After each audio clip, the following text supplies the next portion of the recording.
Sa temang Gain Knowledge and you will be known by it, act upon it and you will be one of its worthy possessors, gipahitabo sa lokal nga panggamhanan ang pinakaunang graduation ceremony alang sa 8 ka madrasa center sa syudad nga gipangunahan sa Panabo City Cultural Communities Affairs Office Muslim Affairs ubos sa buhatan ni City Mayor Jose E. Lambagos nga gipahigayon sa Panabo City Gymnasium. 125 ka mga estudyante ang kinatibuk ang ihap nga migraduar sa kalihukan.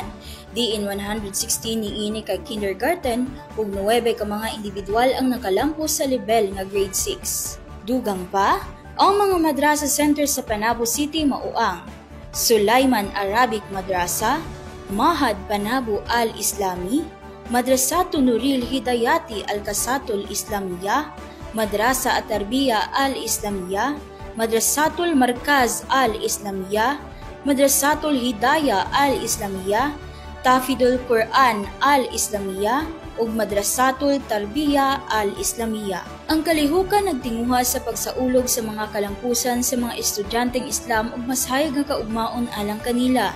Kini usab nagpakita sa panagiusa sa komunidad diin tanang katawan sa syudad inklusibo nga makasinati sa programa sa lokal nga panggamhanan ilabi na sa edukasyon. Nakigduyog usab sa Executive Secretary for Joan R. Kapuyan nga nagrepresentar kang Mayor Joe, IP Mandatory Representative Honorable Merlinda B. Aranar, Cultural Communities Affairs Office OIC Lester John B. Bolfango ug uban pang mga bisita. Kauban sa kamera si Richard Ligtas ug Francis Paculanang, kini si Vanessa Ligara, intern sa City Information Office nga gikan sa DNC.